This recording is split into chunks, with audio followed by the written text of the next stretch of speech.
Hello! Nako, kita nyo naman, nasa mall ako, kumakain ng tanghalian.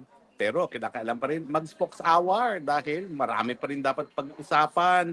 Dahil lahat ng nangyayari sa mundo ng politika ay nakakaapekto sa ating mga pang-araw-araw na buhay.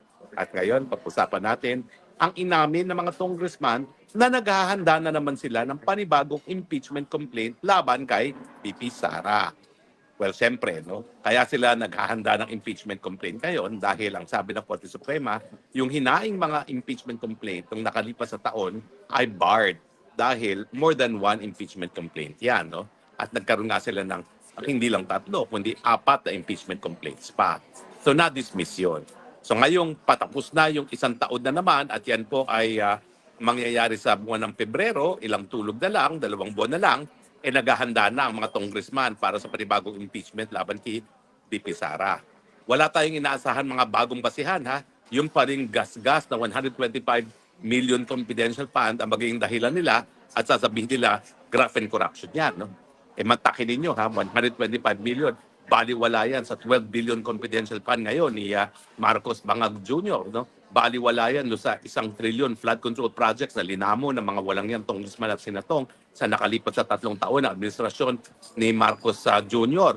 Pero talagang hindi nila tatantanan si BP Sara dahil banta si BP Sara at hanggang hindi natanggal yan bilang prospective na papalit ng presidente, hindi lang sa 2028, but malay nyo, bukas, talagang hindi magkakaroon ng mahimbing na tulog ang mga Marcoses.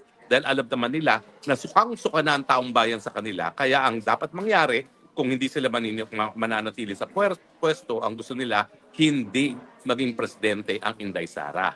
And one way to do it is palayasin siya sa pwesto, tanggalin siya sa pwesto bilang isang vice president na sa ganon, hindi makaporma pagdating sa 2028. At kung may mangyari man kay Marcos Bangag Jr., sabihin na natin mag-overdose sa kanyang cocaine, hindi magiging vice president ang Inday Sara Duterte. Ano nga ba mangyari kasi kapag na-impeach si VP Sara at natanggal bilang isang vice president? Alam nyo ba na si Marcos Bangag Jr. ang siyang magtatalaga ng vice president? And take your pick kung sinong gagawin niyang vice president. O pwede si Tambaluslos na naglalaway para maging vice president nang siya makatakbo sa susunod.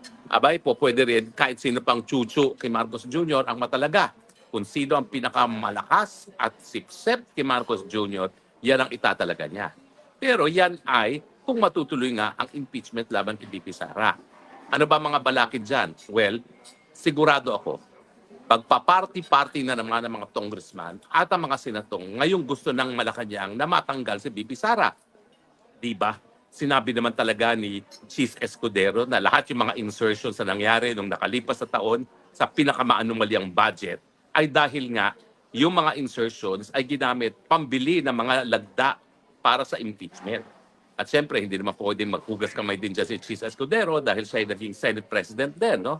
Pero ang katotohanan niyan ay ginagamit talaga ang pangtao ng budget para nga suhulan ang mga mambabatas na sumuporta sa plano nilang patalsikin si Inday Sara Duterte. Pero ano ba sa tingin nyo? Pareho pa ba ang mundo ngayon? Well, sa tingin ko, medyo iba na ngayon ang mundo. Dahil nung nagsalita na itong sariling manang ni Marcos Jr. na bangag ang kanyang kapatid, siguro naman ang Pilipino ay nakinig. Kung ayaw nila maniwala doon sa pulboronic video, dahil sinasabi nila AI daw. Kung ayaw nila maniwala kay Tatay Digong, dahil sasabihin nila politika yan. Kung ayaw nila maniwala sa confidential source ni Agent Morales, dahil patay na naman yung confidential source, so nawala na si Bong Daza. Kung ayaw nila maniwala kay Cathy Binag, dahil si Cathy Binag naman, wala pang sinusumpang salaysay, talagang ang iisipin nila kung ayaw nila maniwala sa lahat dyan, paano naman yung sariling salita ng kapatid? Ang kanyang manang na hindi naman natin talaga pa pwede itanggi na siguro naman merong natitira pang pagmamahal sa kanyang kapatid. So yung kanyang mga salita na nag-aami na talagang bangag ang kanyang kapatid, naku, I can imagine, napakasakit para kay Amy Marcos sabihin yan. So ano ngayon ang sasabihin ng mga dilawan? Ano ngayon ang sasabihin ng mga loyalista na ayaw maniwalang bangag ang ating presidente sa nasabi ni Manang Amy? Diba? Siguro naman matatanggap nyo na mga bilikas na salita ni Amy Marcos na bangag ang kanyang kapatid ay tunay at pawang mga katotohanan lamang. So, sa tingin ko, dahil nagsalita na si Amy Marcos, mag-iisip na ng 10 beses ang mga congressman. Dahil may posibilidad Unang-una, baka ma-overdose yan at maging presidente si Inday Sara bago pa matsugi sa pwesto. Ano na lang mangyayari sa kanilang mga distrito kung malilista sila ni Inday Sara bilang sumuporta sa mga impeachment. So alam nyo yung mga politiko, magagaling yan, pumulso. Kung ang tracking nila, talagang hindi natatagal ang Marcos Jr., kahit magkanong gastusin para bilhin ng mga boto nila, hindi makakasigurado si Marcos Jr. na meron siyang sapat na boto para masibak na naman itong si Inday Sara Duterte. Sabihin na natin may sarili silang, meron pa rin silang mga boto. No? Ang isa pang balakid ay Senado. Nung dati-rate, ang ginamit ni Noynoy Aquino para ma-impeach itong si Corona, yung tinatawag na PDAF. Okay?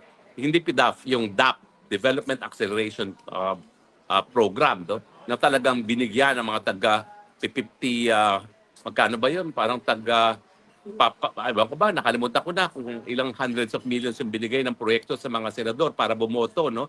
Sa pagtatanggal kay Chief Justice Corona, no? Ako, tumayo ako doon bilang isang private prosecutor, pero hindi naman po aktibo doon, no? Dahil ako naman po, naniwala doon sa mga pratang na lahat ng mga public employees ay kinakailangan sumusunod sa batas, lalong-lalo doon sa SALN. Hindi ko naman alam na talagang ang sakit ang buwisit ng mga Aquino, ayaw ibigay yung mataas na balor para sa Hacienda Lucita. At ngayong meron ng 24 billion na balor ang Hacienda Lucita na pinababayad ng gobyerno, siyempre, nagkaroon na ng alyansa ngayon ang Marcos Aquino Cojuangco. Dahil talaga naman ang politika sa Pilipinas, pera-pera lang yan. Gaya ng impeachment lamang kay BP Sara. Pera-pera lang din yan. Pero yun nga po ang aking sinasabi. Baka hindi makuha ng pera-pera lang yan. Dahil magaling ang radar ng mga politiko. Kung alam nila talaga na bilang na ang araw ng Marcos Jr., huwag niyo asahan na madadalian sa pera-pera. Anong ehemplo nito? Di ba yung impeachment ni Erap Estrada? Si Erap Estrada talagang popular na artista. Nakakatakot labanan. Pero nung napansin ng taong bayan, napansin ng mga politiko na galit na ang taong bayan kay Erap dahil sunod-sunod yung nakikita nila mga palasyo sa mga Forbes Park na binibigay niya sa mga girlfriend niya, talaga nagalit ang taong bayan. Anong ginawa ng Kongreso? Maski kontrolado ni Erap ang Kongreso dahil siya ay popular, maski ginamit din niya ang pangtaunang budget para labanan ang impeachment, boboto pa rin ang mga politiko sa pangunguna nga ni Manny Villar. Kasi ang mga politiko, magaling ang radar sa pulso ng bayan. Hindi nila po pwedeng baliwalain ang pulso ng bayan. Kung ang ibig sabihin ng pagboto nila para sa impeachment ni Sara Duterte ay magiging dahilan para matapos ang kanilang karera sa larangan ng politika, hindi nila gagawin yan. So ako naniniwala ako na bagamat kikita ang karamihan ng mga politiko dahil dito sa bago na namang impeachment laban kay Inday Sara, hindi sila makakasigurado na meron na silang numero. Dahil nga ang mga politiko, mas gusto nilang manatili long term kesa maging kaaway ng isang nakaupong presidente. Itaga niyan sa bato. So ang importante, taong bayan, kinakailangan iparating nyo ang galit ninyo sa Administrasyong Marcos. Nang sa ganun, matakot ang inyong mga kongresista na sumuporta sa walang basehang impeachment laban kay Inday Sara Duterte. Wala naman talagang basihan yan 125 million na ginamit para sa investigasyon ng mga anomalyang mga laptops na binili sa pamamagitan ng kumpanya na alam naman natin ay pag-aari din ni Zaldico o baling paggamit ng intelligence funds. Yung paggamit ng intelligence funds, confidential funds, para nga malaman ang mga hakbang ng mga CPP-NPA sa mga eskwelahan na talaga namang tradisyonal na ginagawang recruitment ground ng mga pulahan. Hindi ba tamang paggastos naman yan? Pero ang punto nga, dahil confidential, hindi dapat dinidiscuss sa publiko. Kaya nga, yung sunod-sunod na pagbigay ng passing marks, yung unqualified opinion ng COA sa Vice President, yan ay patunay na walang winaldas na salapi ng bayan ang VP Sara. And yet, bakit pa sila nagpapatuloy sa impeachment? Ang sagot, dahil nga gusto nilang matanggal ang tinik sa administrasyon ni Marcos administration at ang pinakamalaking tinik talaga sa kanila ay ang Inday Sara Duterte na kung ngayon ay magkaka-eleksyon, walang kahit sinong kandidatong makakatalo sa kanya. Maski rapid tulpo pa matapos yung iskandalo niya sa kanyang napakagandang ano ba tawag doon? Christmas guest na 250,000 ang kanyang tip. No? Hindi naman matatalo yan hindi niya matatakalo Inday Sara ngayon dahil 4% lang ata ang nakuha niya doon sa last survey at mahigit 30% ang boboto kay Sara Duterte kung ngayon gagawin ng eleksyon. So ganyang katindi yung pagkatakot nila ng administrasyon kay Inday Sara Duterte. Dahil alam nila ugali ni Inday Sara Duterte, ha? Naku, kalimutan yung pagiging Maria Clara. Pag naging presidente ang Inday Sara, naku, mararamdaman yung hagupit ng inaping pamilya na pinakulong ang presidente na wala namang pagkakasala doon sa malayong lugar na talagang kinamumukhian ng kanyang ama. Di ba? Maalala nyo, talagang hindi lang mahal ng Presidente Duterte ng Pilipinas, hindi lang niya gustong mamatay sa Pilipinas, kundi ang kinasusuklaman niya yung posibilidad na siya ay huhusgahan ng mga dayuhan para sa mga krimen na di umano'y nangyari sa Pilipinas. Yan ang pinakaayaw ni Tatay Digong at yan ngayon ang kapalaran niya. Nako, itaga nyo sa bato. Pag naging presidente si Inday Sara, hindi yan makakalimot. Kristiyano yan. Pero sisiguraduhin niya na mabigyan ng katarungan, hindi lang kanya ang kung hindi ang buong sambayan ng Pilipino dahil ang ginawa nila kay Tatay Digong, linabag nila ang soberenya ng Pilipinas. Dahilan para talagang gagawin lahat ni Inday Sara para mabigyan lahat tayo mga Pilipino ng katarungan dahil sa ginawa nila kay Tatay Digong. At sigurado po ako, kahit ano pang ipula nyo sa Inday Sara, ang sigurado ako, wala kayong issue sa kanya pagdating sa korupsyon.